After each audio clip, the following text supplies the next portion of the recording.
अस्सलाम वालेकुम रहमतुल्लाह।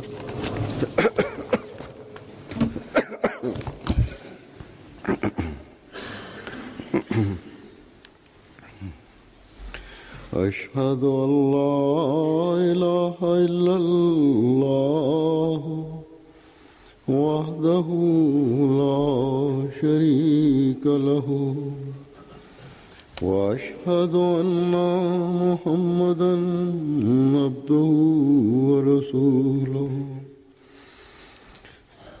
अम्मा बअदु फ़अऊज़ु बिल्लाहि मिनश शैतानिर रजीम बिस्मिल्लाहिर रहमानिर रहीम अल्हम्दुलिल्लाहि रब्बिल आलमीन अर्रहमानिर रहीम मालिकि यौमिद्दीन इय्याका नअबुदु व इय्याका नस्तईन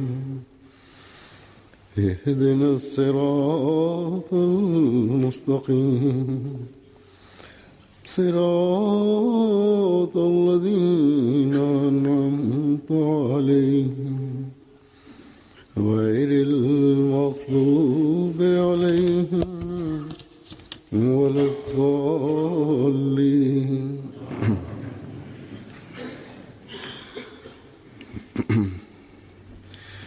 आज मैंने ഇന്ന് ഞാൻ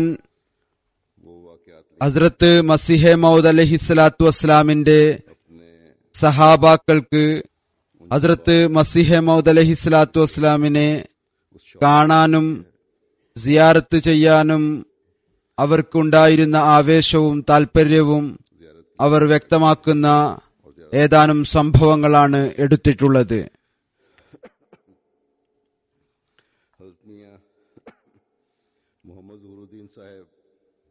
ഹസ്രത്ത് മിയ മുഹമ്മദ് സഹറുദ്ദീൻ സാഹിബ് റളിയല്ലാഹു തആല അൻഹു വിവരിക്കുന്നു, ഒരു ദിവസം വെറുതെ ഇരുന്നു കൊണ്ടിരിക്കെ ഖാദിയാൻ ഷരീഫിൽ പോകാനുള്ള ഉത്കടമായ ആഗ്രഹം എന്റെ ഹൃദയത്തിൽ ഉണ്ടായി. ഞാൻ എന്റെ ബഹുമാനപ്പെട്ട സഹോദരൻ മുൻഷി സിറാജുദ്ദീൻ സാഹിബിനോട് എന്റെ ഈ ഉദ്ദേശത്തെക്കുറിച്ച് പറഞ്ഞു. അപ്പോൾ എന്റെ പക്കൽ ചിലവിനുള്ള പണം ഒന്നും തന്നെ ഇല്ലായിരുന്നു. ബഹുമാനപ്പെട്ട സഹോദരൻ മുൻഷി സിറാജുദ്ദീൻ സാഹിബ് എനിക്ക് 1 രൂപ നൽകിക്കൊണ്ട് പറഞ്ഞു, എന്റെ കയ്യിൽ ഇപ്പോൾ 1 രൂപ മാത്രമാണുള്ളത്, അല്ലെങ്കിൽ ഞാൻ കൂടുതൽ നൽകുമായിരുന്നു. ഞാൻ പിന്നീട് കാസി മൻസൂർ അഹമ്മദ് സാഹിബിനോട് അതിനെക്കുറിച്ച് പറഞ്ഞു. ഞാൻ കാദിയാനിൽ പോവുകയാണ്. അദ്ദേഹം പറഞ്ഞു, ഞാനും വരാം. അടുത്ത ദിവസം ഞങ്ങൾ രണ്ടുപേരും കാദിയാനിലേക്ക് പുറപ്പെട്ടു. പട്ടാലയിൽ നിന്ന് കാൽനടയായി പുറപ്പെട്ട് ളുഹറിന്റെ സമയത്ത് കാദിയാനിൽ എത്തിച്ചേർന്നു. ഹസ്രത്ത് മസീഹെ മൗദ് അലൈഹിസ്സലാത്തു വസ്സലാമുമായി മുലാഖാത്ത് നടത്തി. ഹൃദയത്തിന് സമാധാനം ലഭിച്ചു. അൽഹംദുലില്ലാ അലാ ദാലിക്. പിന്നീട് എഴുതുന്നു, ഹസ്രത്ത് മസീഹെ മൗദ് അലൈഹിസ്സലാത്തു വസ്സലാമിന്റെ കാലഘട്ടം എത്രമാത്രം മനോഹരമായ കാലഘട്ടമായിരുന്നു. അവിടുത്തെ സമക്ഷത്തിൽ എത്തിയതിനു ശേഷം മറ്റു കാര്യങ്ങളെക്കുറിച്ച് യാതൊരു ശ്രദ്ധയും ഉണ്ടാകുമായിരുന്നില്ല. അദ്ദേഹത്തോട് വിട പറയാൻ തോന്നാറുണ്ടായിരുന്നില്ല. അന്ന് ഞങ്ങൾ കാദിയാനിലെത്തിയപ്പോൾ എന്റെ ഭാര്യാപിതാവ് ഖാസി സൈനുൽ ആബിദീൻ സാഹിബും എത്തിയിരിക്കുന്നതായി കണ്ടു. ഞങ്ങൾ ഹസ്രത്ത് മസീഹെ മൗദ് അലൈഹിസ്സലാത്തു വസ്സലാമുമായി മുലാഖാത്ത് നടത്തിയതുകൊണ്ട് വളരെ സന്തോഷത്തിലായിരുന്നു. ഇപ്രാവശ്യം ഞങ്ങൾ കാദിയാനിൽ 4-5 ദിവസത്തോളം താമസിച്ചു. അള്ളാഹു ഹസ്രത്ത് മസീഹെ മൗദ് അലൈഹിസ്സലാത്തു വസ്സലാമിനോട് നമസ്കരിക്കാനുള്ള അവസരം നൽകി. ഞങ്ങളെപ്പോലുള്ള ബലഹീനരെ ഈ അനുഗ്രഹീത കാലഘട്ടത്തിൽ ജനിപ്പിച്ച് അനുഗ്രഹീത അസ്തിത്വവുമായി ബന്ധിപ്പിച്ചത് അവന്റെ അനുഗ്രഹം മാത്രമാണ്. അൽഹംദുലില്ലാ അലാ ദാലിക്. ഹാജി മുഹമ്മദ് മൂസ സാഹിബ് വിവരിക്കുന്നു, ആ കാലഘട്ടത്തിൽ അനേക വർഷമായി എന്റെ ഒരു ചര്യയായിരുന്നു നയ സ്റ്റേഷനിൽ, ഇതൊരു സ്റ്റേഷന്റെ പേരാണ്, ഒരു ജമീന്ദാരുടെ അടുത്ത് ഞാൻ നല്ല കട്ടി കൂടിയ ടയറുള്ള ഒരു സൈക്കിൾ വെച്ചിരുന്നു. അതായത് ആ ബൈസിക്കിളിന്റെ ടയറുകളിൽ കാറ്റിന് പകരം റബ്ബറാണ് ഉണ്ടായിരുന്നത്. ജുമാ ദിവസം ഞാൻ ലാഹോറിൽ നിന്ന് പട്ടാല വരെ ട്രെയിനിൽ യാത്ര ചെയ്യുമായിരുന്നു. പിന്നീട് അവിടെ നിന്ന് സൈക്കിളിൽ യാത്ര ചെയ്ത് കാദിയാനിൽ പോകുമായിരുന്നു. ജുമാ നമസ്കാരത്തിന് ശേഷം തിരിച്ച് സൈക്കിളിൽ ബട്ടാലയിൽ വരുമായിരുന്നു. അവിടെ നിന്ന് ട്രെയിനിൽ യാത്ര ചെയ്ത് ലാഹോറിൽ വരുമായിരുന്നു. എല്ലാ ജുമാ ദിവസവും അദ്ദേഹത്തിന്റെ രീതി ഈ വിധത്തിലായിരുന്നു. അദ്ദേഹം ലാഹോറിൽ നിന്ന് ജുമാ നമസ്കരിക്കുന്നതിനായി കാദിയാനിൽ സ്ഥിരമായി പോകുമായിരുന്നു. 11-12 മൈൽ ദൂരയാത്ര, അത് വരവും മടക്കവും കൂട്ടുകയാണെങ്കിൽ 22 മൈൽ ദൂരം സൈക്കിളിലാണ് യാത്ര ചെയ്തിരുന്നത്. ഡോക്ടർ മിർസ ഗുലാം ഗൌസ് സാഹിബ് റളിയല്ലാഹു തആല അൻഹു വിവരിക്കുന്നു, ഞാൻ ആദ്യമായി 1901 ഫെബ്രുവരിയിൽ കാദിയാനിൽ വന്നപ്പോൾ കയ്യിൽ ബയ്യത്ത് ചെയ്തു. കാരണം എഴുത്തു മുഖേനയുള്ള ബയ്യത്ത് ഞാൻ 1900 ആഗസ്റ്റിൽ ചെയ്തിരുന്നു. ഞാൻ മൗലവി അബ്ദുൽ കരീം സാഹിബിനോട് ചോദിച്ചു, നമ്മുടെ ജമാഅത്തിന്റെ ഏതെങ്കിലും വസീഫ പറഞ്ഞു തന്നാലും. പറഞ്ഞു, ജമാഅത്തിന്റെ വസീഫ ഇതാണ്, കൂടെ കൂടെ കാദിയാനിൽ വന്നുകൊണ്ടിരിക്കുക. ഉടനെ തന്നെ കാദിയാനിൽ ഒരു വീടുണ്ടാക്കാം എന്ന് ഞാൻ ചിന്തിച്ചു. മാതാപിതാക്കളെയും ഭാര്യയെയും കുട്ടികളെയും ഇവിടെ താമസിപ്പിക്കുന്നതിനു വേണ്ടി.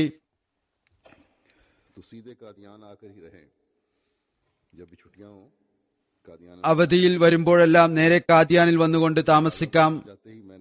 അതായത് കാദിയാനിൽ വീടുണ്ടാക്കുകയാണെങ്കിൽ അവധിയുണ്ടാകുമ്പോൾ അവിടെ വന്ന് താമസിക്കാം. അങ്ങനെ ഞാൻ എന്റെ ജോലിസ്ഥലമായ കിഴക്കേ ആഫ്രിക്കയിൽ തിരിച്ചു ചെന്ന ഉടനെ 600 രൂപ മൗലവി അബ്ദുൽ കരീം സാഹിബിന് അയച്ചുകൊടുത്തു, എനിക്ക് വേണ്ടി വീടുണ്ടാക്കുന്നതിനായി. എന്നാൽ 3 വർഷങ്ങൾക്ക് ശേഷം ഞാൻ തിരിച്ചു വന്നപ്പോൾ മൗലവി സാഹിബ് എനിക്ക് പണം തിരിച്ചു തന്നുകൊണ്ട് എനിക്ക് അവസരം ലഭിച്ചില്ല എന്ന് പറഞ്ഞ് ഖേദം പ്രകടിപ്പിച്ചു. മൗലവി സാഹിബ് ഹസ്രത്ത് മസീഹ് മൗഊദ് ഇസ്ലാമിന്റെ വീടിന്റെ മുകൾ ഭാഗത്താണ് താമസിച്ചിരുന്നത്. പണം തിരിച്ചു നൽകിയ സമയത്ത് അദ്ദേഹം പറഞ്ഞു, ഈ വലിയ വലിയ വീടുകളെല്ലാം അഹമ്മദികളുടേത് തന്നെയാണ്. അതായത് അന്യരുടെ, ഹിന്ദുക്കളുടെ വീടുകൾ കാണിച്ചുകൊണ്ട് പറഞ്ഞു, ഇതെല്ലാം തന്നെ അഹമ്മദികളുടേതാണ്. പ്രത്യേകിച്ച് ഡെപ്റ്റി ഹിന്ദുവിന്റെ വീട് ചൂണ്ടിക്കാണിച്ചു. അതിൽ ഇപ്പോൾ നമ്മുടെ ഓഫീസുകളാണ് ഉള്ളത്. എഴുതുന്നു, ഹസ്രത്ത് മൗലവി അബ്ദുൽ കരീം സാഹിബ് ആത്മീയ ജ്ഞാനത്തിന്റെ കൊടുമുടിയിൽ എത്തിയ ആളായിരുന്നു. അദ്ദേഹം പറഞ്ഞ കാര്യം അള്ളാഹു പൂർത്തിയാക്കി. ഏതായിരുന്നാലും ആ കാര്യങ്ങൾ ഹസ്രത്ത് മസീഹ് മൗഊദ് ഇസ്ലാം പറയാറുണ്ടായിരുന്ന കാര്യങ്ങളായിരുന്നു. അത് അവരുടെ ഈമാനെ ഇത്രമാത്രം വർദ്ധിപ്പിച്ചു. ഏതുവരെ എന്നാൽ ഇതെല്ലാം തന്നെ ഞങ്ങൾക്ക് ലഭിക്കും എന്ന ദൃഢവിശ്വാസം അവർക്കുണ്ടായിരുന്നു. പിന്നീട് അള്ളാഹു അത് നൽകുകയും ചെയ്തു. ഹസ്രത്ത് മിയാൻ സഹൂർദ്ദീൻ സാഹിബ് റളിയല്ലാഹു തആല അൻഹു വിവരിക്കുന്നു, ഒരു ദിവസം എന്റെ ഹൃദയത്തിൽ ഈ ചിന്ത ഉണ്ടായി, അള്ളാഹുവിന്റെ ദാസ അഥവാ മിർസ സാഹിബ് യഥാർത്ഥത്തിൽ പീർ ആണ് എങ്കിൽ നാം അദ്ദേഹത്തിൽ വിശ്വസിക്കുകയും ചെയ്തില്ലെങ്കിൽ നമ്മുടെ അവസാനം എന്തായിരിക്കും? ഒരു ദിവസം ഞാൻ എന്റെ അമ്മായിയുടെ മകൻ മുൻഷി അബ്ദുൽ ഗഫൂർ സാഹിബിനോട് ഞാൻ നാളെ രാവിലെയോ വൈകുന്നേരമോ കാദിയാനിൽ പോകുന്നതായിരിക്കും എന്ന് പറഞ്ഞു. ഇത് അദ്ദേഹത്തിന്റെ ബൈഅത്തിന് മുമ്പുള്ള കഥയാണ്. ഇത് കേട്ട് അദ്ദേഹം പറഞ്ഞു, മറ്റാരോടും പറയരുത്, ഞാനും നിന്നോടൊപ്പം കാദിയാനിൽ വരുന്നതാണ്. അദ്ദേഹത്തിന്റെ ഈ വാക്കുകൾ കേട്ട് എനിക്ക് സന്തോഷം തോന്നി. അങ്ങനെ ഞങ്ങൾ രണ്ടുപേരും അടുത്ത ദിവസം അതിരാവിലെ തന്നെ കാദിയാനിലേക്ക് പുറപ്പെട്ടു. ഗോതമ്പിന്റെ മെതി നടക്കുന്ന സമയമാണ് എന്ന് തോന്നുന്നു. അതായത് ഗോതമ്പ് കൊയ്ത് അതിൽ നിന്ന് ധാന്യം വേർപെടുത്തുന്ന കാലമായിരുന്നു. ഞങ്ങൾ രണ്ടുപേരും സ്റ്റേഷനിൽ എത്തിയ ശേഷം കുതിരവണ്ടിയിൽ യാത്ര ചെയ്യാൻ തുടങ്ങി. കുതിരവണ്ടിയിൽ നേരത്തെ തന്നെ ഒരു യാത്രക്കാരൻ ഉണ്ടായിരുന്നു. അത് മിയാ നൂർ അഹമ്മദ് സാഹിബ് കാബിലി ആയിരുന്നു. ഞങ്ങൾ കുതിരവണ്ടിയിൽ യാത്ര ചെയ്ത് ലോഹറിന്റെ സമയത്ത് കാദിയാനിൽ എത്തിച്ചേർന്നു. വൊളു ചെയ്ത് ഞങ്ങൾ രണ്ടുപേരും മസ്ജിദ് മുബാറക്കിൽ എത്തി. അന്ന് മസ്ജിദ് മുബാറക്ക് വളരെ ചെറുതായിരുന്നു. അവിടെ ഞങ്ങൾ വരുന്നതിനു മുമ്പ് 5-6 ആളുകൾ ഇരിക്കുന്നുണ്ടായിരുന്നു. ഞാൻ അവരെ എല്ലാവരെയും വളരെ സൂക്ഷിച്ചു നോക്കി, അതായത് വളരെ ശ്രദ്ധിച്ചു നോക്കി. പറയുന്നു, അവരിൽ ആരും തന്നെ ഞാൻ കാണാൻ ആഗ്രഹിച്ചിരുന്ന വ്യക്തിയായി എനിക്ക് തോന്നിയില്ല. അതായത് ഇദ്ദേഹം ഹസ്രത്ത് മസീഹ് മൗഊദ് ഇസ്ലാമിനെയാണ് കാണാൻ ആഗ്രഹിച്ചിരുന്നത്. എന്നാൽ ഇരിക്കുന്നവരിൽ ആ രൂപത്തിലുള്ള ആരെയും കാണാൻ സാധിച്ചില്ല. പറയുന്നു, ഏകദേശം 10-12 മിനിറ്റുകൾക്ക് ശേഷം ഹസ്രത്ത് ഖലീഫത്തുൽ മസീഹ് അവൽ ആഗതനായി. അദ്ദേഹം ഇടുങ്ങിയ ഗോവണിയുടെ അടുത്തുള്ള വാതിൽക്കൽ വന്നു നിന്നു. ഞാൻ അദ്ദേഹത്തെ കണ്ട് പെട്ടെന്ന് എഴുന്നേറ്റു. ഹൃദയത്തിൽ ഈ ഒരു ചിന്താഗതിയുണ്ടായി, അഥവാ ഒരു വ്യക്തിത്വം ഉണ്ട് എങ്കിൽ അത് ഇദ്ദേഹം തന്നെയാകാനാണ് സാധ്യത. ആ സമയത്ത് ഹദ്രത്ത് ഖലീഫത്തുൽ മസീഹ് അവ്വൽ फरमाया कि बैठे अभी हज़रत मसीह मौद तशरीफ लाते हैं। അപ്പോൾ ഹദ്രത്ത് ഖലീഫത്തുൽ മസീഹ് അവ്വൽ റളിയല്ലാഹു തആല അൻഹു പറഞ്ഞു, താങ്കൾ ഇരുന്നാലും ഹദ്രത്ത് സാഹിബ് ഇപ്പോൾ വരുന്നതായിരിക്കും. വലിയ ആത്മീയ ദൃഷ്ടി ഉണ്ടായിരുന്നു. ഇദ്ദേഹത്തിന് തെറ്റിദ്ധാരണ ഉണ്ടായിട്ടുണ്ട് എന്ന് മനസ്സിലാക്കി बढ़कर ही होंगे। പറഞ്ഞു, ഇരുന്നാലും ഹദ്രത്ത് മസീഹ് സ്വല്ലല്ലാഹു വസ്സലാം ഉടനെ വരുന്നതായിരിക്കും. हज़रत मसीह അദ്ദേഹം പറഞ്ഞതുകൊണ്ട് ഞാൻ ഇരുന്നു. ഇനി വരുന്ന ആൾ ഇദ്ദേഹത്തെക്കാൾ, അതായത് ഹദ്രത്ത് ഖലീഫത്തുൽ മസീഹ് അവ്വലിനേക്കാൾ ഉന്നതനായിരിക്കും എന്ന് മനസ്സിലാക്കി 5-6 മിനിറ്റ് കഴിഞ്ഞപ്പോൾ മസീഹ് മൗഊദ് അലൈഹി സ്വലാത്തു വസ്സലാമിന്റെ സേവകൻ അറിയിച്ചു, ഹദ്രത്ത് അഖ്ദസ് വരാൻ പോകുന്നു. ഏകദേശം 2-3 മിനിറ്റുകൾക്ക് ശേഷം മസ്ജിദ് മുബാറക്കിന്റെ ജനൽ തുറന്നു. ഹദ്രത്ത് മസീഹ് മൗഊദ് അലൈഹി സ്വലാത്തു വസ്സലാം മസ്ജിദ് മുബാറക്കിന്റെ അകത്തേക്ക് ആഗതനായി. അപ്പോൾ സൂര്യൻ മധ്യസ്ഥാനത്ത് എത്തിയതുപോലെയാണ് തോന്നിയിരുന്നത്. അതായത് ഉച്ച സമയത്ത് സൂര്യൻ പൂർണ്ണമായും ഉദിച്ചുയർന്നതുപോലെ. ഏതൊരു രൂപം കാണാനാണോ ഹൃദയത്തിൽ ആവേശമുണ്ടായിരുന്നത്, അതിലും എത്രയോ ഉന്നതമായിട്ടാണ് दिल में इत्मीनान हो गया। അദ്ദേഹത്തെ കാണാൻ സാധിച്ചത്. അവിടെ ഉണ്ടായിരുന്ന ഞങ്ങളെല്ലാവരും ഹദ്രത്ത് അഖ്ദസ് ആഗതനായപ്പോൾ ബഹുമാനാർത്ഥം എഴുന്നേറ്റു നിന്നു. അവിടുത്തെ പ്രകാശപൂരിതമായ അനുഗ്രഹീത വദനം കണ്ടപ്പോൾ ഹൃദയത്തിന് ശാന്തി ലഭിച്ചു. മറ്റുള്ള എല്ലാ നല്ല രൂപങ്ങളും അദ്ദേഹത്തിന്റെ മുൻപിൽ നിഷ്പ്രഭമായി പോയി. ഹദ്രത്ത് ഷേഖ് അബ്ദുൽ കരീം സാഹിബ് പറയുന്നു, ഞാൻ 1903 ഹക്കീം അഹമ്മദ് ഹുസൈൻ സാഹിബ് ലായൽപൂരി മുഖേന അഹമ്മദിയായി. ഹക്കീം സാഹിബ് ലാഹോർ നിവാസിയായിരുന്നു. എന്നാൽ ലായൽപൂരിലാണ് ഹക്കീമായി ജോലി ചെയ്തിരുന്നത്. അവിടെ വെച്ച് തന്നെയാണ് അദ്ദേഹം വഫാത്തായതും. അതുകൊണ്ട് ലായൽപൂരി എന്ന് പ്രസിദ്ധനാണ്. അദ്ദേഹം തന്റെ ജോലി സംബന്ധമായി കറാച്ചിയിൽ വന്നതായിരുന്നു. അദ്ദേഹത്തിന്റെ തബ്ലീഗ് മുഖേന ഞാൻ അഹമ്മദിയായി മാറിയിരുന്നു. 1904 ഞാൻ ലാഹോറിൽ പോയപ്പോൾ അദ്ദേഹത്തിന്റെ വീട്ടിലാണ് താമസിച്ചിരുന്നത്. ഞാൻ ജുമാ നമസ്കരിക്കുന്നതിനായി കുംബിയിലെ മസ്ജിദിൽ എത്തിയപ്പോൾ അവിടെ അറിയിപ്പ് ലഭിച്ചു, ഹുസൂർ വരുന്നതായിരിക്കും. ഹുസൂറിന്റെ ഒരു പ്രസംഗവും ഇവിടെ ഉണ്ടായിരിക്കും. ഈ അറിയിപ്പ് കേട്ട് ഞാനും അവിടെ നിന്നു. ഹുസൂർ ആഗതനായപ്പോൾ മിറാജുദ്ദീൻ സാഹിബിന്റെ വീട് തയ്യാറായിക്കൊണ്ടിരിക്കുകയായിരുന്നു. ചില റൂമുകൾ പൂർണ്ണമായും തയ്യാറായിരുന്നു. ഹസ്രത്ത് മസീഹ് സ്വല്ലല്ലാഹു അലൈഹി വസല്ലം അവിടെ താമസിക്കുന്നത് ഇഷ്ടപ്പെട്ടു. അവിടെ തന്നെ ജുമാ നമസ്കാരവും അനുഷ്ഠിച്ചു. ഖുതുബ മൗലവി അബ്ദുൽ കരീം സാഹിബാണ് നൽകിയത്. അദ്ദേഹം തന്നെയാണ് നമസ്കരിപ്പിച്ചതും. ഞാൻ ഒരു ഭ്രാന്തനെ പോലെ കറങ്ങി നടക്കുകയായിരുന്നു. ഹദ്റത്ത് മസീഹ് മൗഊദ് അലൈഹി സ്വലാത്തു വസ്സലാമുമായി ഏതെങ്കിലും വിധത്തിൽ മുലാഖാത്ത് ചെയ്യാൻ ആഗ്രഹിച്ചിരുന്നു. ആ സമയത്ത് ഡോക്ടർ യാക്കൂബ് ബേഗ് സാഹിബ് എന്റെ കൈപിടിച്ച് ശക്തമായി മുന്നോട്ട് തള്ളി. ഞാൻ ആദ്യ സഫിൽ ഇടതുഭാഗത്ത് ഹദ്റത്ത് മസീഹ് മൗഊദ് അലൈഹി സ്വലാത്തു വസ്സലാമിന് അടുത്തുപോയി നിന്നു. ഞാൻ അത്തഹിയാത്തിൽ ഇരുന്നപ്പോൾ തന്റെ പാപങ്ങളെ കുറിച്ച് ചിന്തിച്ചും ഹദ്റത്ത് അഖ്ദസുമായി തന്റെ തോൾ അടുക്കുന്നതിനെ കുറിച്ച് ഓർത്തും അനിയന്ത്രിതമായി കരയാൻ തുടങ്ങി, തേങ്ങാൻ തുടങ്ങി. ഹദ്റത്ത് അഖ്ദസ് എന്റെ ഈ സ്ഥിതി കണ്ട് തന്റെ കൈകൊണ്ട് എന്റെ പുറം സ്നേഹത്തോടെ തടവി. നമസ്കാരത്തിന് ശേഷം അത്തഹിയാത്തിൽ തന്നെ ഇരിക്കുകയായിരുന്നു. അപ്പോൾ സ്നേഹത്തോടെ തടവിയിട്ടുണ്ടായിരിക്കും, നമസ്കാരത്തിനിടയിലല്ല. ഏതായിരുന്നാലും എഴുതുന്നു, ഹദ്റത്ത് അഖ്ദസ് ഖാദിയാനിലേക്ക് പുറപ്പെട്ടപ്പോൾ വിനീതനും കൂടെ പോയി. ഖാദിയാനിൽ എത്തിയ അതേ തീയതിക്ക് തന്നെ ഗുരുദാസ്പൂരിൽ പോകേണ്ടതായി വന്നു. ഞാനും കൂടെ ചേർന്നു. അസർ നമസ്കാരത്തിന് ശേഷം ഒരിക്കൽ ഹുസൂർ പറഞ്ഞു, ഞങ്ങൾ മസീഹ് മൗഊദ് അലൈഹി സ്വലാത്തു വസ്സലാമിനെ കണ്ടിരിക്കുന്നു, ബൈഅത്ത് ചെയ്തിരിക്കുന്നു. നമ്മുടെ പൊറുക്കലിനായി ഇത് തന്നെ മതിയായതാണ് എന്ന് കരുതുന്നു. അതായത് ജനങ്ങളുടെ ചിന്താഗതിയാണ്, ബൈഅത്ത് ചെയ്തു, അതുകൊണ്ട് എല്ലാം ആയി. ഹദ്റത്ത് മസീഹ് സ്വല്ലല്ലാഹു അലൈഹി വസല്ലം പറയുകയുണ്ടായി, യഥാർത്ഥ കാര്യം ഇയ്യാക നഅ്ബുദു വ ഇയ്യാക നസ്തഈൻ എന്നതാണ്. ഇത് മുഖേന മനുഷ്യന്റെ വഞ്ചി അക്കരയെത്താം.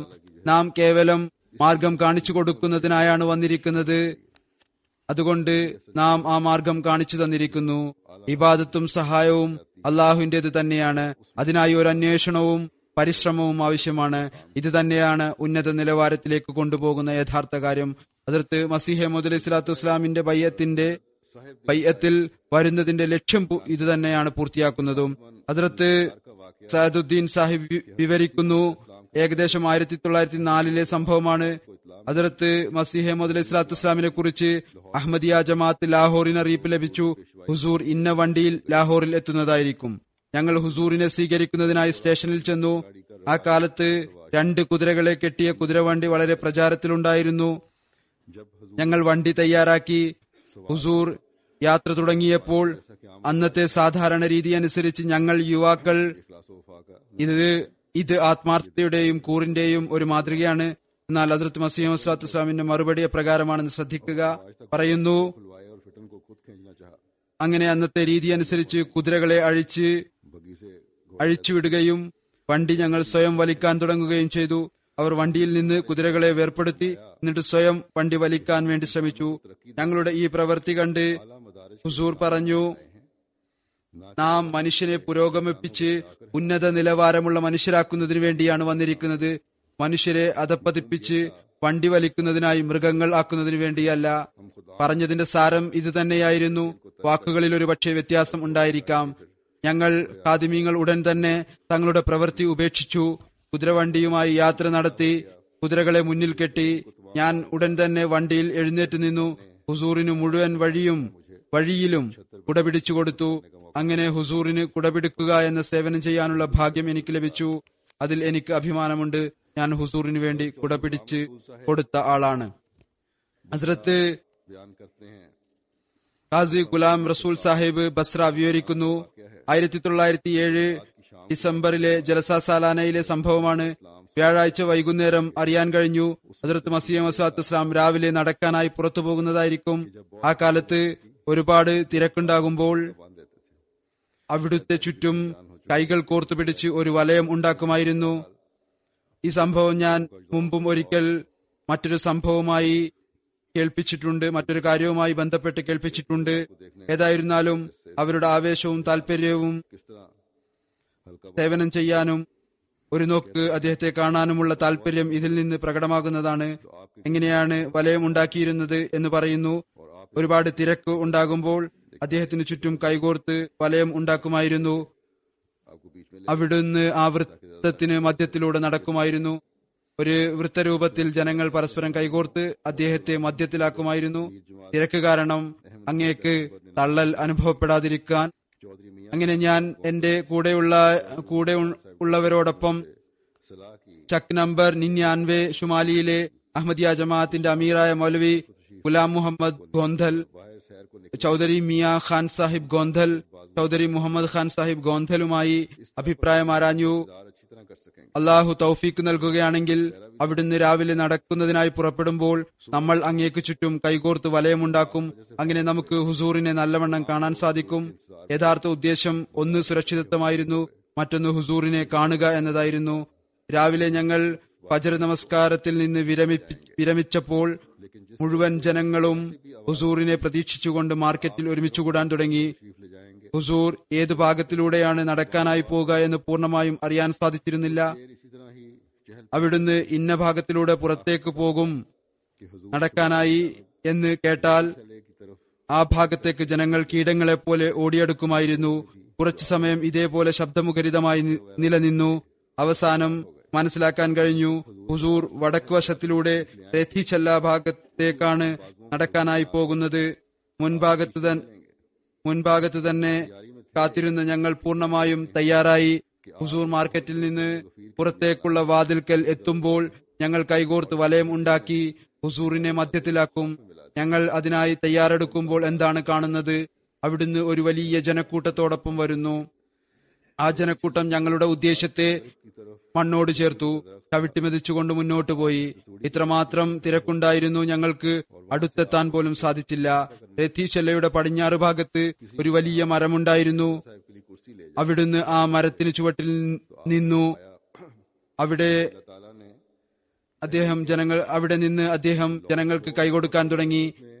ആരോ പറഞ്ഞു, ഹസ്രത്ത് സാഹിബിനായി കസേര കൊണ്ടുവന്നാലും. അപ്പോൾ അവിടുന്ന് പറഞ്ഞു, എന്നോട് അള്ളാഹു മുമ്പ് തന്നെ പറഞ്ഞിട്ടുണ്ട്, ജനങ്ങൾ വളരെയധികം നിന്റെ അടുത്ത് വരുന്നതായിരിക്കും. എന്നാൽ ഇത് പഞ്ചാബിലെ ഇൽഹാമാണ്. തു അഖീന ധക്കീന, അതായത് നീ പരിഭ്രമിക്കുകയും അരുത്. ജനങ്ങളുടെ തിരക്ക് കാരണം, കൂടിക്കാഴ്ച നടത്തുന്നത് കാരണം फिर हजरत डॉक्टर उमर നീ ക്ഷീണിച്ചു പോവുകയും അരുത്. करते हैं അവിടെ വെച്ച് പിന്നീട് ഇവർക്ക് അവസരം ലഭിച്ചു. अलैहिस्सलाम ഡോക്ടർ ഉമറുദ്ദീൻ സാഹിബ് വിവരിക്കുന്നു, എനിക്ക് ഹസ്രത്ത് അഖ്ദസ് മസീഹ് മൗഊദ് അലൈഹി സ്വലാത്തു വസ്സലാമുമായി കൈകൊടുക്കാൻ ഇത്രമാത്രം ദാഹമുണ്ടായിരുന്നു. പല പ്രാവശ്യം ജനക്കൂട്ടത്തിന്റെ കാലുകളിലൂടെ നടന്നുപോയി കൈകൊടുക്കാറുണ്ടായിരുന്നു. എന്നിട്ടും തൃപ്തി ഉണ്ടാകുമായിരുന്നില്ല. ചിലപ്പോൾ ഉന്തും തള്ളും ഏൽക്കേണ്ടി വരുമായിരുന്നു. എന്നിരുന്നാലും കൈകൊടുക്കാനായി ശ്രമിക്കാറുണ്ടായിരുന്നു. ഹസ്രത്ത് ഡോക്ടർ അബ്ദുള്ള സാഹിബ് വിവരിക്കുന്നു, ഞാൻ ബട്ടാലയിൽ നിന്ന് കാദിയാനിലേക്ക് പോകുമ്പോൾ ആ സമയത്ത് ഒരു അന്ധനായ വൃദ്ധനായ അഹമ്മദിയും കാദിയാനിൽ പോകുന്നുണ്ടായിരുന്നു. അദ്ദേഹം ചോദിച്ചു, ഏതെങ്കിലും കുതിരവണ്ടിയിൽ എനിക്കായി സ്ഥലമുണ്ടോ? ഇത് കേട്ട് ഞാൻ പറഞ്ഞു, താങ്കൾ ഞങ്ങളുടെ കുതിരവണ്ടിയിലേക്ക് വന്നാലും. അദ്ദേഹം പറഞ്ഞു, എന്റെ പക്കൽ 8 അണയുണ്ട്, ഞാൻ എന്റെ ചിലവിൽ കാദിയാനിൽ പോകും. അതായത് ഇവർ അദ്ദേഹത്തിന് സൗജന്യ യാത്രയാണ് നൽകിയത്. എന്നാൽ അദ്ദേഹം പറഞ്ഞു, അങ്ങനെയല്ല, എന്റെ കയ്യിൽ യാത്രാക്കൂലിയുണ്ട്, ഞാൻ പണം നൽകി പോകുന്നതായിരിക്കും. ഇതിൽ നിന്ന് മഹത്വവും ആത്മാഭിമാനവും ചോദിക്കുന്ന സ്വഭാവത്തോടുള്ള വെറുപ്പിനോടൊപ്പം ഇതുകൂടി മനസ്സിലാകുന്നു, ജനങ്ങൾ തങ്ങളുടെ ഈ ദാരിദ്ര്യത്തിലും കൂടെ കൂടെ കാദിയാനിൽ വരുന്നതിലാണ് തങ്ങളുടെ ജീവിതം ഉള്ളത് എന്നാണ് മനസ്സിലാക്കിയിരുന്നത്. അതായത് ഒന്ന് ആ അന്ധനായ വ്യക്തിയുടെ ആത്മാഭിമാനമാണ്, മറ്റൊന്ന് ചോദിക്കുന്നതിനോടുള്ള വെറുപ്പ്, മറ്റൊന്ന് പരിശ്രമിച്ച് പണം സ്വരൂപിക്കുമായിരുന്നു. പിന്നീട് കൂടെ കൂടെ കാദിയാനിൽ വരാൻ പരിശ്രമിക്കുമായിരുന്നു, ഹദ്റത്ത് മസീഹ് മൗഊദ് അലൈഹി സ്വലാത്തു വസ്സലാമിന്റെ സഹവാസത്തിൽ നിന്ന് പ്രയോജനം എടുക്കുന്നതിനു വേണ്ടി. ഹദ്റത്ത് മിയാ ചിറാഗുദ്ദീൻ സാഹിബ് വിവരിക്കുന്നു, ഹക്കീം അഹമ്മദ്ദീൻ സാഹിബ് ഹുസൂറുമായി മുലാഖാത്ത് നടത്തുന്നതിനായി ലാഹോറിലേക്ക് പോകാൻ തുനിഞ്ഞപ്പോൾ ഞാൻ അദ്ദേഹത്തെ കളിയാക്കിക്കൊണ്ട് പറഞ്ഞു. അപ്പോൾ ഹക്കീം സാഹിബ് പറഞ്ഞു, സുഹൃത്തെ, താങ്കൾ നമ്മുടെ ആളായിട്ടും കളിയാക്കുകയാണോ? ഈ കാര്യം കേട്ടപ്പോൾ എനിക്കല്പം ലജ്ജ തോന്നി, എന്റെ ഹൃദയം നിർമ്മലമായി. അദ്ദേഹം പറഞ്ഞതുകൊണ്ട് ഞാനും ഹുസൂറിനെ കാണാൻ അദ്ദേഹത്തോടൊപ്പം പുറപ്പെട്ടു. ഈ കളിയാക്കിയ ഇദ്ദേഹം അപ്പോൾ അഹമ്മദിയായിരുന്നില്ല. ഹക്കീം സാഹിബിനോട് താങ്കൾ മസീഹെ മൗദിനെ കാണാൻ പോവുകയാണോ എന്നോ മറ്റോ കളിയാക്കി പറഞ്ഞിട്ടുണ്ടാവും. ഏതായിരുന്നാലും അദ്ദേഹം ഇദ്ദേഹത്തെ കൊണ്ട് അല്പം ചിന്തിപ്പിച്ചു. അദ്ദേഹത്തിന് ലജ്ജ തോന്നി. പറയുന്നു, ഞാനും അദ്ദേഹത്തോടൊപ്പം പുറപ്പെട്ടു. എന്നാൽ ബൈഅത്ത് ചെയ്യാൻ യാതൊരു ഉദ്ദേശവും ഇല്ലായിരുന്നു. കൂടെ പോയി, എന്നാൽ ബൈഅത്ത് ചെയ്യാൻ ഉദ്ദേശമുണ്ടായിരുന്നില്ല. ഖ്വാജ കമാലുദ്ദീൻ സാഹിബിന്റെ വീട്ടിൽ എത്തിയപ്പോൾ അറിയാൻ കഴിഞ്ഞു, ഹസ്രത്ത് സാഹിബ് രോഗാവസ്ഥയിലാണ്. ഒരുപാട് ജനങ്ങളുണ്ടായിരുന്നു. ഹുസൂറിന്റെ സമക്ഷത്തിൽ ആരോ അറിയിച്ചു, ഒരുപാട് ജനങ്ങളുണ്ട്, ഹുസൂറിന്റെ സിയാറത്ത് ചെയ്യാൻ ആഗ്രഹിക്കുന്നു. ഹുസൂർ ജനലിലൂടെ തല പുറത്തേക്കിട്ടു. ഈ മുഖം ഒരിക്കലും ഒരു കള്ളവാദിയുടേതല്ല എന്ന് ഞാൻ അനുമാനിച്ചു. അങ്ങനെ ഞാൻ ബൈഅത്ത് ചെയ്തു. മലിക് ബർക്കത്തുള്ള സാഹിബും മലിക് നിയാസ് മുഹമ്മദ് സാഹിബും വിവരിക്കുന്നു, 1905 ഒരു ദിവസം അസർ സമയത്ത് ജലന്ധർ ജില്ലയിലെ രാഹോ എന്ന സ്ഥലത്ത് പോസ്റ്റ് കാർഡ് ലഭിച്ചു. ഇവിടെയാണ് ഇവർ താമസിച്ചിരുന്നത്. ഹുസൂർ അലൈഹിസ്സലാം ഡൽഹിയിലേക്ക് പോവുകയാണ്. രാവിലെ 8-9 മണിക്ക് വണ്ടി ഫഗ്വാഡ സ്റ്റേഷനിലൂടെ കടന്നുപോകും. ഹാജി റഹ്മത്തുള്ള സാഹിബും ചൗധരി ഫിറോസ് ഖാൻ സാഹിബ് മർഹൂമും എനിക്ക് ഡ്യൂട്ടി നൽകി. നീ യുവാവാണ്, അതുകൊണ്ട് ഇപ്പോൾ തന്നെ പോയി കരിയാം ജമാഅത്തിനെ അറിയിക്കുക. ഇങ്ങനെ ഞാൻ മഗ്രിബിന് ശേഷം പുറപ്പെട്ട് കരിയാമിലെത്തി ജമാഅത്തിനെ അറിയിച്ചു. അവിടെ നിന്നും കുറച്ച് സഹോദരങ്ങൾ കൂടെ പോന്നു. ഞങ്ങൾ എല്ലാവരും ഈ വിധത്തിൽ നടന്ന് രാഹോമിൽ നിന്ന് 30 മൈൽ ദൂരത്തുള്ള ഫഗ്വാഡ സ്റ്റേഷനിൽ എത്തി. സുബഹി നമസ്കരിച്ചു. അവിടെ സ്റ്റേഷനിൽ ഹബീബുർ റഹ്മാൻ സാഹിബും മർഹൂമും ഹാജിപൂർക്കാരുടെ വകയായി ജമാഅത്ത് അംഗങ്ങൾക്ക് താമസിക്കാനുള്ള സൗകര്യം ഒരുക്കിയിരുന്നു. പകൽ അദ്ദേഹത്തിന്റെ വകയായി തന്നെ ഭക്ഷണം വന്നു. വണ്ടിയുടെ സമയമാവുകയും വണ്ടി കടന്നുപോവുകയും ചെയ്തപ്പോൾ അറിയാൻ കഴിഞ്ഞു, പുറപ്പെടുന്ന തീയതിയിൽ മാറ്റമുണ്ടായിരിക്കുന്നു. അവർക്ക് ലഭിച്ച അറിയിപ്പ് അനുസരിച്ച് ഹദ്റത്ത് മസീഹ് മൗഊദ് അലൈഹി സ്വലാത്തു വസ്സലാം വന്നില്ല, മറിച്ച് തീയതി മാറ്റിയിരിക്കുന്നു. മറ്റൊരു ദിവസം വരുന്നതായിരിക്കും. അതുമൂലം ഞങ്ങൾക്ക് ഒരുപാട് ദുഃഖമുണ്ടായി. എഴുതുന്നു, രാത്രി മുഴുവൻ സ്നേഹാധിക്യം കാരണം എത്രമാത്രം വലിയ യാത്ര ചെയ്തിരുന്നു. എത്രമാത്രമെന്നാൽ അവസ്ഥ ഒരു അടി പോലും മുന്നോട്ട് വെക്കാൻ സാധിക്കാത്തതായി മാറിയിരുന്നു. കാണാനുള്ള ആവേശവും താല്പര്യവും കാരണം ഞങ്ങൾ ഒറ്റ രാത്രി കൊണ്ട് അനേകം മൈൽ ദൂരം യാത്ര ചെയ്തു. പിന്നീട് ഹദ്റത്ത് മസീഹ് സ്വല്ലല്ലാഹു അലൈഹി വസല്ലം വരുന്നില്ല എന്ന് കേട്ടപ്പോൾ കാലുകളിലെ വിള്ളലുകൾ ഓർമ്മ വരാൻ തുടങ്ങി. ദുഃഖവും ഉണ്ടായി. പറയുന്നു, ഈ ദുഃഖം കാരണം ഞങ്ങൾ കുതിരവണ്ടിയിൽ തിരിച്ചുപോയി. ഹദ്റത്ത് മുൻഷി കാസി മെഹബൂബ് ആലം സാഹിബ് വിവരിക്കുന്നു, ഇത് ഇദ്ദേഹത്തിന്റെ അഹമ്മദിയത്ത് സ്വീകരിക്കുന്നതിന് മുമ്പുള്ള സംഭവമാണെന്ന് തോന്നുന്നു. അങ്ങനെ തന്നെയാണ് പറയുന്നു. ഞാൻ 8ാം ക്ലാസ്സിൽ വിദ്യാർത്ഥിയായിരിക്കുമ്പോൾ ഹനഫികളുടെയും വഹാബികളുടെയും ഒരുപാട് സംവാദങ്ങൾ ഇവിടെ ലാഹോറിൽ നടക്കാറുണ്ടായിരുന്നു. ഞാൻ ഹനഫി മദ്ഹബുകാരനായിരുന്നു. വഹാബികളുടെ പള്ളിയിൽ പോകാൻ എനിക്ക് താല്പര്യം തോന്നി. അങ്ങനെ ഞാൻ ചീനിയാവാലി പള്ളിയിൽ പോകാൻ തുടങ്ങി. ഞാൻ അവരുടെ മജ്ലിസിൽ ഇരുന്നപ്പോൾ അവർ അള്ളാഹുവും റസൂലും പറഞ്ഞതല്ലാതെ മറ്റൊന്നും തന്നെ പറയുന്നില്ല എന്ന് എനിക്ക് മനസ്സിലാക്കാൻ സാധിച്ചു. എന്റെ പ്രകൃതം പിന്നീട് അഹ്ലെ ഹദീസിലേക്ക് തിരിഞ്ഞു. ചില സമയത്ത് വഹാബികളുടെ മജ്ലിസിൽ ഹസ്രത്ത് സാഹിബിന്റെ കാര്യങ്ങളും പറയാറുണ്ടായിരുന്നു. അദ്ദേഹം കാഫിറാണ്, അദ്ദേഹത്തിന്റെ മസീഹുവാദം ഇസ്ലാമിനെതിരാണ് എന്നെല്ലാം. അങ്ങനെ എന്റെ ശ്രദ്ധ സ്വാഭാവികമായും ഇതിലേക്ക് തിരിഞ്ഞു. അങ്ങനെ ബാബ ഹിദായത്തുള്ള സാഹിബിന്റെ മകൻ വലിയുള്ള സാഹിബ് പൂഞ്ച ചവാര എന്ന ഒരു വ്യക്തി അഹമ്മദിയായിട്ടുണ്ടായിരുന്നു. ഞാൻ അദ്ദേഹത്തിന്റെ അടുത്ത് പോകാൻ തുടങ്ങി. അദ്ദേഹത്തിൽ നിന്ന് ഹസ്രത്ത് സാഹിബിനെ കുറിച്ച് ഏതാനും കാര്യങ്ങൾ മനസ്സിലാക്കി. അദ്ദേഹം എന്നോട് ഇസ്തിഖാറ ചെയ്യാനായി നിർദ്ദേശിച്ചു. അങ്ങനെ ഞാൻ അദ്ദേഹത്തിൽ നിന്ന് ഇസ്തിഖാറ ചെയ്യുന്ന രീതി പഠിച്ച് ഇസ്തിഖാറയുടെ ദുആ പഠിച്ച് ഇസ്തിഖാറ ചെയ്തു. അടുത്ത ദിവസം രാത്രി 2 മണിക്ക് ഞാൻ ഇസ്തിഖാറയുടെ ദുആ ചെയ്ത് ഉറങ്ങിയതേ ഉണ്ടായിരുന്നുള്ളൂ. സ്വപ്നത്തിൽ എന്നോട് ഏതോ ഒരു വ്യക്തി പറഞ്ഞു, താങ്കൾ എഴുന്നേറ്റ് മുട്ടിന്മേൽ ഇരുന്നാലും, കാരണം താങ്കളുടെ അടുത്ത് ഹദ്റത്ത് റസൂൽ കരീം സല്ലല്ലാഹു അലൈഹി വസല്ലം വരാൻ പോവുകയാണ്. എനിക്കും ഗോവണിയിലൂടെ ആരോ ഒരാൾ വരുന്നതിന്റെ ശബ്ദം കേൾക്കാൻ കഴിഞ്ഞു. അങ്ങനെ അദ്ദേഹം സ്വപ്നത്തിൽ തന്നെ മുട്ടിന്മേൽ ഇരുന്നു. ഇത്രയുമായപ്പോൾ ഞാൻ കാണുന്നു, അങ്ങേയറ്റം വെളുത്ത വസ്ത്രത്തിൽ ഒരാൾ വന്നിരിക്കുന്നു. അദ്ദേഹം തന്റെ കൈകൊണ്ട് ഹസ്രത്ത് മിർസ സാഹിബിനെ പിടിച്ചുകൊണ്ട് എന്റെ മുന്നിൽ നിർത്തി. എന്നിട്ട് പറഞ്ഞു, ഹാദർ റജുലു ഖലീഫത്തുല്ലാഹി വസ്മഅ. പിന്നീട് അദ്ദേഹം മടങ്ങിപ്പോയി. മിർസ സാഹിബ് എന്റെ പക്കൽ നിന്നു തന്റെ ഒരു വിരൽ നെഞ്ചിൽ വെച്ചുകൊണ്ട് പറഞ്ഞു, പഞ്ചാബിൽ സ്വപ്നത്തിൽ കാണുന്നു ഹദ്റത്ത് മസീഹ് സ്വല്ലല്ലാഹു അലൈഹി വസല്ലം പഞ്ചാബിൽ പറയുന്നു, ആരെയാണോ റബ്ബ് ഖലീഫ എന്ന് വിളിച്ചത് അദ്ദേഹം മഹ്ദിയാണെന്ന് മനസ്സിലാക്കുക. പിന്നീട് ഒരു 4 വരി പദ്യം ചൊല്ലി. എന്നാൽ അത് ഞാൻ മറന്നുപോയി. അതിന്റെ അർത്ഥം ഇതായിരുന്നു, ഞാൻ തന്നെയാണ് മസീഹെ മൗഊദ്. പിന്നീട് ഞാൻ ഉണർന്നു. രാവിലെ ഞാൻ സ്കൂളിൽ പോകുന്നതിന് പകരമായി കാദിയാനിലേക്ക് പുറപ്പെട്ടു.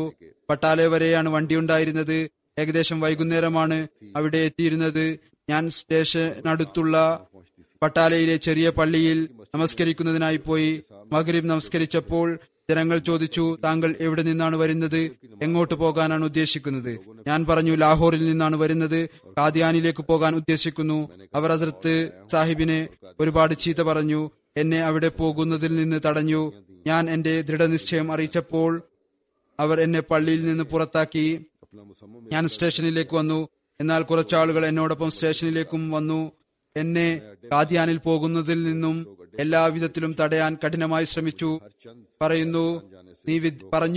നീ വിദ്യാർത്ഥിയാണ് എങ്കിൽ ഞങ്ങൾ നിന്നെ ഇവിടെ വലിയ മിയാന്റെ അടുത്ത് പഠിപ്പിക്കാം. നിന്റെ താമസത്തിനും വസ്ത്രത്തിനുമുള്ള ഏർപ്പാടും ചെയ്യുന്നതായിരിക്കും. ഞാൻ പറഞ്ഞു, ഞാൻ മുമ്പ് തന്നെ ലാഹോറിൽ പഠിക്കുകയാണ്, അതിന്റെയൊന്നും യാതൊരു ആവശ്യവുമില്ല. അതുകൊണ്ട് എനിക്കിവിടെ പഠിക്കേണ്ട ആവശ്യമില്ല. ഞാൻ കാദിയാനിൽ ഹസ്രത്ത് സാഹിബിനെ സിയാറത്തിനായി പോവുകയാണ്. ഇത് കേട്ടപ്പോൾ അവർ കൂടുതലായി എതിർക്കാൻ തുടങ്ങി. എന്നാൽ ഞാൻ വകവെച്ചില്ല. വൈകുന്നേരത്തിന് ശേഷം തന്നെ കാദിയാനിലേക്ക് പുറപ്പെട്ടു. ഇരുട്ട് വളരെയധികം ഉണ്ടായിരുന്നു. രാത്രിയുടെ ഒരു വലിയ ഭാഗം കടന്നുപോയിരുന്നു. വഴി മുമ്പ് കണ്ടിട്ടുണ്ടായിരുന്നില്ല. ഞാൻ വിദൂരത്തിൽ കത്തിക്കൊണ്ടിരിക്കുന്ന ഒരു വിളക്ക് കണ്ട് വഴിതെറ്റി മസാനിയയിലേക്ക് പോയി. ഇത് കാദിയാൻ അടുത്തുള്ള മറ്റൊരു സ്ഥലമാണ്. അവിടെ ഇശാ നമസ്കാരം കഴിഞ്ഞിരുന്നു. ഒരാൾ പള്ളിയിൽ ഇരുന്ന് സിക്രെ ഇലാഹി ചെയ്തുകൊണ്ടിരിക്കുകയായിരുന്നു. അദ്ദേഹം എന്നോട് ചോദിച്ചു, താങ്കൾ എവിടെ നിന്നാണ് വരുന്നത്, എങ്ങോട്ടാണ് പോകുന്നത്? ഞാൻ പറഞ്ഞു, ലാഹോറിൽ നിന്നാണ് വരുന്നത്, ഹദ്റത്ത് മിർസ സാഹിബിനെ കാണാൻ ആഗ്രഹിക്കുന്നു. അദ്ദേഹം മറുപടിയായി പറഞ്ഞു, ഇത് മസാനിയ ആണ്, കാദിയാൻ അല്ല. കാദിയാൻ ഇവിടെ നിന്ന് ദൂരത്തിലാണ്. താങ്കൾ ഇവിടെ ഉറങ്ങിയാലും രാവിലെ പോകാം, കാരണം വഴി നല്ലതല്ല. അങ്ങനെ ഞാൻ അവിടെ പള്ളിയിൽ കിടന്നു. 4 മണിയോടടുത്ത് ചന്ദ്രൻ ഉദിച്ചുയർന്നപ്പോൾ, രാത്രിയുടെ അവസാനത്തിൽ ചന്ദ്രൻ ഉദിച്ചപ്പോൾ ഞാൻ ആ വ്യക്തിയോട് പറഞ്ഞു, എനിക്ക് വഴി കാണിച്ചു തന്നാലും. അദ്ദേഹം എന്നെ വടാലെ വരെ കൊണ്ടു ചെന്നാക്കി. എന്നിട്ട് എനിക്ക് റോഡ് കാണിച്ചു തന്നു. അങ്ങനെ ഞാൻ സുബഹി നമസ്കാരം നദിക്കരയിൽ നമസ്കരിച്ചു. സൂര്യൻ ഉദിച്ച് ഏകദേശം 1 മണിക്കൂറിന് ശേഷം കാദിയാനിൽ എത്തിച്ചേർന്നു. കാദിയാനിലെ ജംഗ്ഷനിൽ എത്തി ഞാൻ ഒരാളോട് ചോദിച്ചു, വലിയ മിർസ സാഹിബ് എവിടെയാണ്? അദ്ദേഹം പറഞ്ഞു, അവിടെ മുൻഭാഗത്ത് വീടിന്റെ നടുമുറ്റത്ത് കുളിച്ച് കട്ടിലിൽ ഇരുന്ന് ഹുക്ക വലിക്കുന്നുണ്ട്. മിർസ നിസാമുദ്ദീനിലേക്കാണ് ആംഗ്യം കാണിച്ചത്. പറയുന്നു, ഞാൻ കേട്ട ഉടനെ മുന്നോട്ട് ചെന്നപ്പോൾ ഒരു വൃദ്ധനായ വ്യക്തി കുളിച്ച് കട്ടിലിൽ ഇരിക്കുന്നു. അദ്ദേഹത്തിന്റെ ശരീരം നനഞ്ഞിരിക്കുകയായിരുന്നു. ഹുക്ക വലിക്കുന്നതായി കണ്ടു. എനിക്ക് വളരെയധികം വെറുപ്പ് തോന്നി. കാദിയാനിൽ വന്നതിൽ ഖേദവും തോന്നി. ഇത്രമാത്രം ബുദ്ധിമുട്ടി, പരിശ്രമിച്ചു, യാത്ര ചെയ്തു. എന്നിട്ട് കാദിയാനിൽ വന്നപ്പോൾ ഇയാളെയാണോ കാണുന്നത്? പറയുന്നു, ഞാൻ നിരാശനായി മടങ്ങി.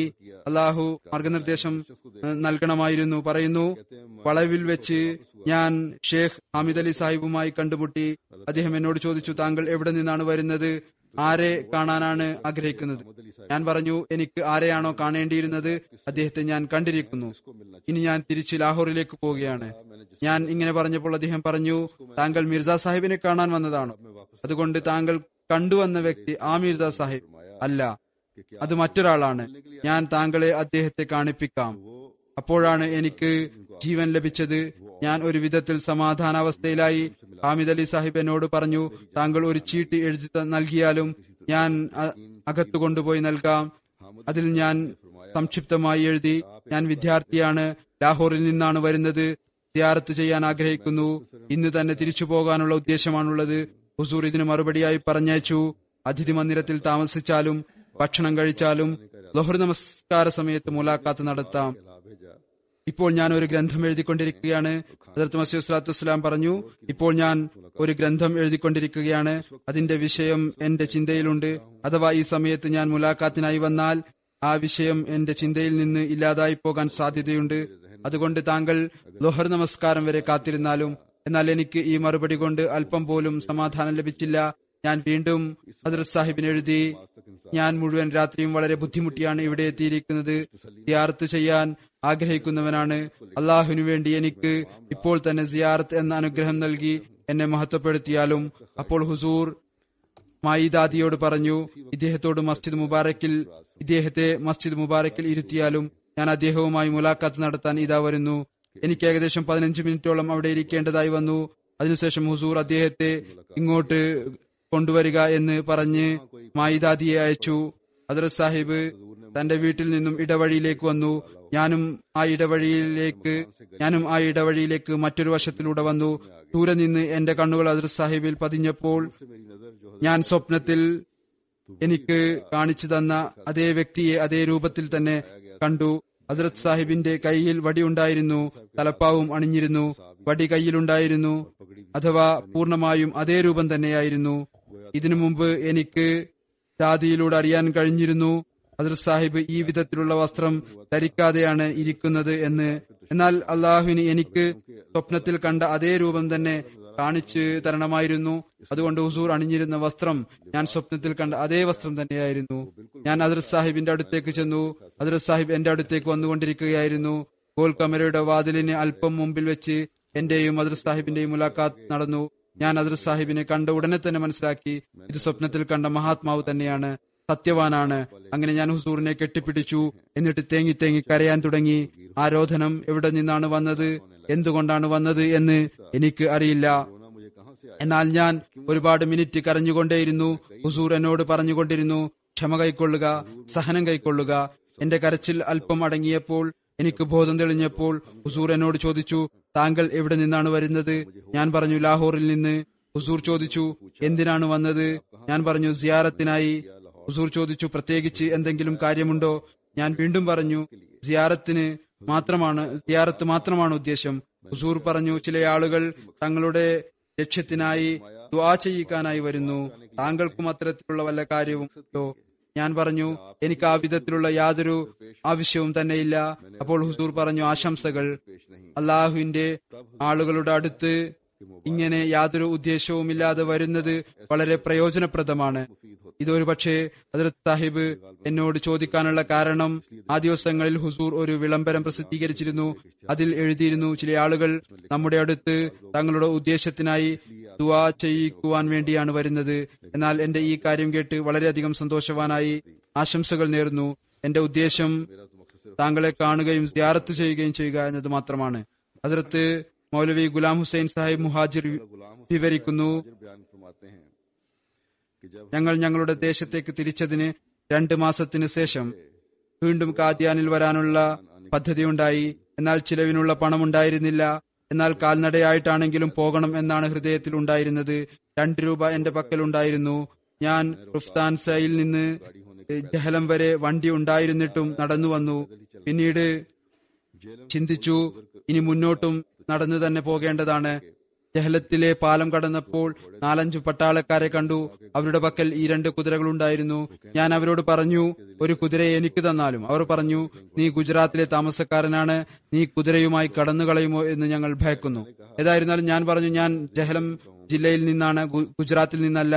എന്നാൽ അവർ വിശ്വസിച്ചില്ല. എന്നാൽ ഞാൻ അവരോടൊപ്പം നിന്നു, കാരണം രാത്രിയിലും അവർ യാത്ര ചെയ്തിരുന്നു. പട്ടാളക്കാർ അവർ മുറാലയിലെത്തിയപ്പോൾ ഞാനും അവിടെ കിടക്ക വിരിച്ചു. ഒരു സിഖുകാരൻ പറഞ്ഞു, മിയ, നീ ഞങ്ങളെ വെറുതെ വിടുന്നില്ല. അതിലൊരാൾ സിഖുകാരനായിരുന്നു. ഞങ്ങൾ നിന്നെ ഭയക്കുന്നു. അർദ്ധരാത്രിയായപ്പോൾ അവർ പോകാൻ തുടങ്ങി. ഞാനും കൂടെ കൂടി. പിന്നീട് ഒരു സിഖുകാരൻ പറഞ്ഞു, ഞങ്ങളുടെ ഏതെങ്കിലും കുതിരയെ നീ കൊണ്ടുപോകുമോ എന്ന് ഞങ്ങൾ ഭയക്കുന്നു. ഞാൻ പറഞ്ഞു, ഞാൻ എത്രയും പെട്ടെന്ന് പോകാൻ ആഗ്രഹിക്കുന്നു, അതുകൊണ്ടാണ് നിങ്ങളോടൊപ്പം വരുന്നത്. സിഖുകാരൻ പറഞ്ഞു, ഈ പരീക്ഷണം നമ്മോടൊപ്പം തന്നെയാണെന്ന് തോന്നുന്നു. അവന് ഒരു കുതിരയെ നൽകിയാലും. അങ്ങനെ 3 മൈൽ ഞാൻ കുതിരയിൽ യാത്ര ചെയ്തു. രാത്രി വസീറാബാദിൽ എത്തിച്ചേർന്നു. പാലത്തിലൂടെ കടന്നു പോകാനുള്ള എന്റെ പണവും അവർ തന്നെ നൽകി. രാത്രിയിലെ ഭക്ഷണവും അവർ തന്നെ കഴിപ്പിച്ചു. ഒരുപക്ഷെ ടോൾ ടാക്സ് ഉണ്ടായിരിക്കും, അതും അവർ നൽകി. രാത്രി ഭക്ഷണവും കഴിപ്പിച്ചു. രാത്രി 1 മണിക്ക് വീണ്ടും തയ്യാറായി എനിക്ക് കുതിരയെ നൽകി. അടുത്ത രാത്രി കാമുകികായിൽ രാത്രി കഴിച്ചുകൂട്ടി. പിന്നീട് അവർ എനിക്ക് ഭക്ഷണം നൽകി. പിന്നീട് രാത്രി യാത്ര ചെയ്ത് രാവിലെ 7-8 മണിക്ക് ലാഹോറിൽ എത്തിച്ചേർന്നു. ഇത് ഏകദേശം 100-150 മൈൽ ദൂരമുള്ള യാത്രയാണ്. ലാഹോറിൽ എത്തിയതിനു ശേഷം അവരുടെ വഴി മറ്റൊന്നായിരുന്നു. അതുകൊണ്ട് അവർ പിരിഞ്ഞു. 11 മണിക്ക് ലാഹോറിൽ നിന്ന് വണ്ടി പുറപ്പെടേണ്ടിയിരുന്നു. ഞാൻ 8 മണിക്ക് എത്തിച്ചേർന്നു. അതുകൊണ്ട് 3 മണിക്കൂർ ആര് കാത്തിരിക്കും എന്ന് ചിന്തിച്ച് ഞാൻ നടക്കാൻ തുടങ്ങി. കാദിയാനിൽ എത്താനുള്ള ആവേശം ഉണ്ടായിരുന്നു. 1.5 മണിക്കൂർ കൊണ്ട് ജല്ലം എത്തിച്ചേർന്നു. അവിടെ എത്തിയപ്പോൾ വണ്ടിയെക്കുറിച്ച് അന്വേഷിച്ചു. അദ്ദേഹം പറഞ്ഞു, 11:45 പുറപ്പെടും. പിന്നീട് ഞാൻ അവിടെ നിന്ന് നടക്കാൻ തുടങ്ങി. അട്ടാരിയിലെത്തി സ്റ്റേഷനിൽ അന്വേഷിച്ചപ്പോൾ അറിയാൻ കഴിഞ്ഞു, വണ്ടി വരാൻ 1.25 മണിക്കൂറുണ്ട്. ഞാൻ വീണ്ടും നടക്കാൻ തുടങ്ങി. എന്തിനു കാത്തിരിക്കണം? ഖാസ സ്റ്റേഷനിലേക്ക് 2 മൈൽ ദൂരം ഉണ്ടായിരിക്കെ വണ്ടി കടന്നുപോയി. ഖാസയിൽ എത്തി സ്റ്റേഷനിൽ ചോദിച്ചപ്പോൾ വൈകുന്നേരം 7 മണിക്ക് വണ്ടി ഉണ്ടായിരിക്കും എന്നറിയാൻ കഴിഞ്ഞു. ഞാൻ വീണ്ടും നടക്കാൻ തുടങ്ങി. വൈകുന്നേരത്തിന് മുമ്പ് തന്നെ അമൃത്സറിൽ എത്തിച്ചേർന്നു. അവിടെ ഞങ്ങളുടെ പട്ടണത്തിലെ ഒരാളുണ്ടായിരുന്നു. അദ്ദേഹത്തിന്റെ കൂടെ രാത്രി കഴിച്ചുകൂട്ടി. അവിടെ നിന്ന് രാവിലെ വണ്ടിയിൽ യാത്ര ആരംഭിച്ചു. 6 അണ നൽകി ബട്ടാലയിൽ എത്തിച്ചേർന്നു. ബട്ടാലയിൽ നിന്ന് വീണ്ടും കാൽനടയായി 4-5 മണിക്ക് കാദിയാനിൽ എത്തിച്ചേർന്നു. അടുത്ത ദിവസം രാവിലെ ഹദ്രത്ത് സാഹിബുമായി മുലാഖാത്ത് നടത്തി. 4-5 ദിവസം സുഖത്തോടുകൂടി കഴിച്ചുകൂട്ടി. പിന്നീട് അനുവാദം ചോദിച്ചുകൊണ്ട് പറഞ്ഞു, ഞങ്ങൾ ചെറുപ്പത്തിൽ പറയാറുണ്ടായിരുന്നു, അല്ലാഹുവേ, ഇമാം മഹ്ദി വരുമ്പോൾ ഞങ്ങൾക്ക് പടയാളികളാകാൻ തൗഫീക്ക് നൽകണമേ. യാത്രയിലെ സംഭവങ്ങളും മുഴുവൻ കേൾപ്പിച്ചു. ഹദ്രത്ത് മസീഹ് മസ്ലാത്തു വസ്സലാമിനോട് എങ്ങനെയാണ് ഞാൻ യാത്രയുടെ ഭൂരിഭാഗവും കാൽനടയായി ചെയ്തത് എന്നും ഇടയ്ക്ക് ഒരുപാട് ദൂരം കുതിരപ്പുറത്തും യാത്ര ചെയ്തു പറയുന്നു. ഈ കാര്യങ്ങൾ കേട്ട് ഹദ്രത്ത് മസീഹ് മസ്ലാത്തു വസ്സലാം പറഞ്ഞു, താങ്കൾ വലിയ ധൈര്യം കാണിച്ചിരിക്കുന്നു. എന്നിട്ട് പറഞ്ഞു, താങ്കൾക്ക് എന്തെങ്കിലും ജോലി അറിയാമോ? ഞാൻ പറഞ്ഞു, ഹുസൂർ, റോട്ടി ഉണ്ടാക്കാനല്ലാതെ മറ്റൊരു ജോലിയും അറിയില്ല. അതും വളരെ കുറച്ചു മാത്രം. പറഞ്ഞു, പേര് എഴുതിച്ചാലും ആവശ്യം വന്നാൽ നാം താങ്കളെ വിളിപ്പിക്കാം. അപ്പോൾ ഞാൻ പേരെഴുതിപ്പിച്ചു, ഗുലാം ഹുസൈൻ, ജില്ല ജഹലം എന്ന്. ഇതെല്ലാമാണ് ഹദ്രത്ത് മസീഹ് മൗഊദ് അലൈഹി സ്വലാത്തു വസ്സലാമിനെ കാണാനും സിയാറത്ത് ചെയ്യാനുമുള്ള ആവേശവും താല്പര്യവും ഉണ്ടായിരുന്നവരുടെ റിവായത്തുകൾ. ഇതിനായി അവർ ബുദ്ധിമുട്ടുകൾ സഹിച്ചു. ഈ ബുദ്ധിമുട്ടുകൾ അവരെ സംബന്ധിച്ചിടത്തോളം അവർ ഹദ്രത്ത് മസീഹ് മൗഊദ് അലൈഹി സ്വലാത്തു വസ്സലാമിൽ നിന്നും സ്വായത്തമാക്കിയ അനുഗ്രഹവും അവരുടെ ഈമാനിലുള്ള വർധനവും വെച്ച് നോക്കുമ്പോൾ വളരെ നിസ്സാരമായിരുന്നു. നമ്മിൽ ഓരോരുത്തരും ഈ സംഭവങ്ങൾ കേട്ട് കേവലം സംഭവങ്ങൾ ആസ്വദിക്കുന്നവർ മാത്രമാകാതെ ഓരോ സംഭവവും അല്ലാഹു നമ്മുടെ ഈമാനിക വർധന